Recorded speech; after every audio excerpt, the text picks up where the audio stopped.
Binigyang pugay ngayong araw ng Kagitingan ang 9 na sundalo na kakauwi lang mula sa 5 buwang pagkakaistasyon sa BRP Sierra Madre sa Ayungin Shoal. Sa kanyang talumpati, sinabi ng Pangulo sa harap ng bagong ambassador ng China sa Pilipinas na hindi uurong ang ating gobyerno sa pagtatanggol sa ating teritoryo kahit sino pa ang kalaban. May report si Teresa Andrada.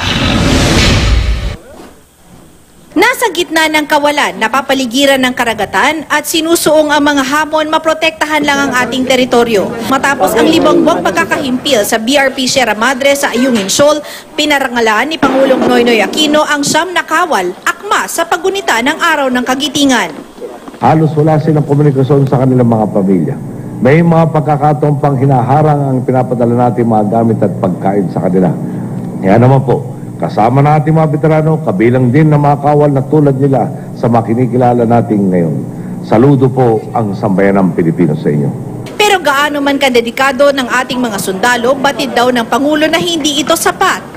Para sa ating AFP Modernization and Capability Upgrade Program, nakapaglaan na tayo ng mahigit 36 bilyong piso at nakompleto na ang 38 proyekto mula lamang ng Hulyo ng taong 2010.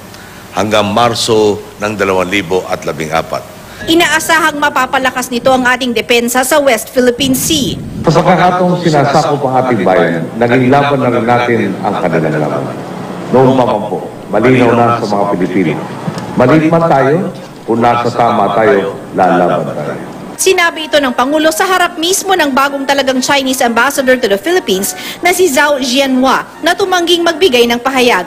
Ang mga kaalyado naman ng Pilipinas nagpahayag ng suporta.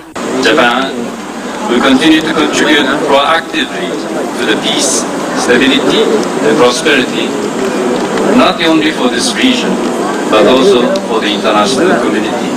Japan is grateful to the Filipinos and Americans for building peace within our hearts. It's remarkable that not just our two nations, but 3, the U.S., the Philippines, and Japan, have forged close and enduring friendships, alliances, and strategic partnerships based on democratic values and mutual respect. Nagkainitan kamakailan ng China at Japan nang ideklara ng China noong Pebrero ang isang air defense zone sa East China Sea kung saan meron ding territorial claim ang Japan. At ngayong araw, nagkasagutan sina US Defense Secretary Chuck Hagel at Chinese Minister of National Defense General Chang Wan-Quan hinggil sa issue.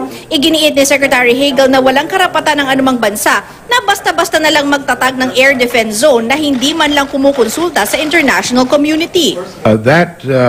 Adds to tensions, misunderstandings, and could eventually add to and eventually get to dangerous conflict.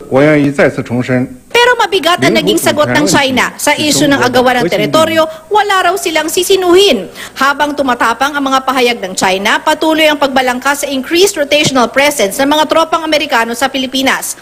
Bukas, muling sasalang sa negosasyon ng US at Philippine panels para maplansya ang ilang detalye sa defense partnership ng dalawang bansa. Teresa Andrada, GMA News.